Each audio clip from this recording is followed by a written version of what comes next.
ലോകം ക്രിസ്മസ് ആഘോഷങ്ങളിലേക്ക് കടന്നിരിക്കുകയാണ്. ദേവാലയങ്ങളിൽ പാതിരാ കുർബാന പുരോഗമിക്കുന്നു. തിരുവനന്തപുരം പട്ടം സെന്റ് മേരീസ് ചർച്ചിൽ മലങ്കര കത്തോലിക്ക മേജർ ആർച്ച് ബിഷപ്പ് ക്ലിമിസ് കത്തോലിക്ക ബാവ ശുശ്രൂഷകൾക്ക് നേതൃത്വം നൽകി. വിവിധയിടങ്ങളിൽ നിന്നും ഞങ്ങളുടെ പ്രതിനിധികൾ ചേരുകയാണ്. ക്രിസ്മസിന്റെ ആഘോഷം, ക്രിസ്മസിനെ എങ്ങനെയാണ് വിശ്വാസികൾ വരവേൽക്കുന്നത്, നമുക്ക് പരിശോധിക്കാം. ആദ്യം പോകുന്നത് കൊച്ചിയിലേക്കാണ്. എറണാകുളം സെന്റ് ഫ്രാൻസിസ് അസീസ് കത്തീഡ്രലിൽ നിന്ന് അർച്ചന വിനോദ് ചേരുകയാണ്. അർച്ചന, വിശ്വാസികളെ സംബന്ധിച്ചിടത്തോളം ഇത് പ്രാർത്ഥനയുടെയും സന്തോഷത്തിന്റെയും ഒക്കെ അങ്ങനെ വിവിധ തരത്തിലുള്ള വികാരങ്ങൾ സമുന്നയിക്കുന്ന നിമിഷം കൂടിയാണ്. ഏത് നിലയിലാണ് അർച്ചന അവിടുത്തെ ഒരുക്കങ്ങൾ, കാത്തിരിപ്പുകൾ, പ്രാർത്ഥന ഇതൊക്കെ?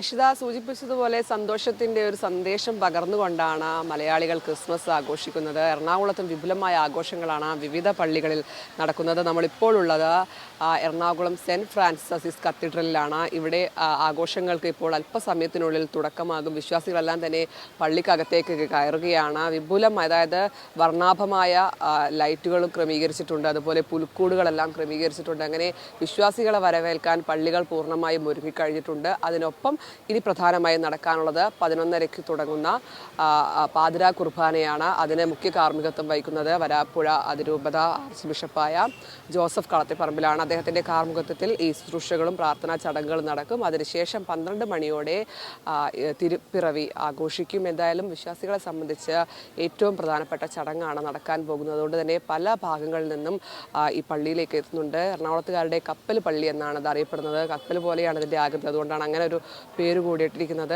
ആ പള്ളിയിലേക്കാണ് കൊച്ചി നഗരത്തിൻ്റെ വിവിധ ഭാഗങ്ങളിലുള്ള ആളുകൾ ഇങ്ങോട്ടേക്ക് എത്തുന്നത്. ഇപ്പോൾ നിരവധിയായി ആളുകൾ എത്തുന്നു, കുട്ടികൾ എത്തുന്നു. അവർ ഈ കാഴ്ചകൾ കണ്ട് ഫോട്ടോകൾ എടുക്കുന്നു. അത്തരത്തിൽ ഏറ്റവും ഭംഗിയായിട്ടാണ് ആ പള്ളി ക്രമീകരിച്ചിരിക്കുന്നത്. ഇങ്ങനെ എറണാകുളത്തിലെ ഓരോ പള്ളികളും ഇത്തരത്തിൽ വിപുലമായ വർണ്ണാഭമായ ക്രിസ്മസ് ആഘോഷങ്ങൾക്കാണ് എന്തായാലും ഒരുങ്ങിക്കഴിഞ്ഞിരിക്കുന്നത്. അല്പസമയത്തിനുള്ളിൽ പ്രാർത്ഥനാ ചടങ്ങുകളടക്കം ആരംഭിക്കും. എന്തായാലും നിരവധിയായ ആളുകൾ ഇപ്പോഴും പ്രാർത്ഥനയിലും ശുശ്രൂഷകളിലെല്ലാം തന്നെ പങ്കെടുക്കാൻ, ക്രിസ്മസിനെ വരവേൽക്കാൻ എത്തിക്കൊണ്ടിരിക്കുകയാണ്.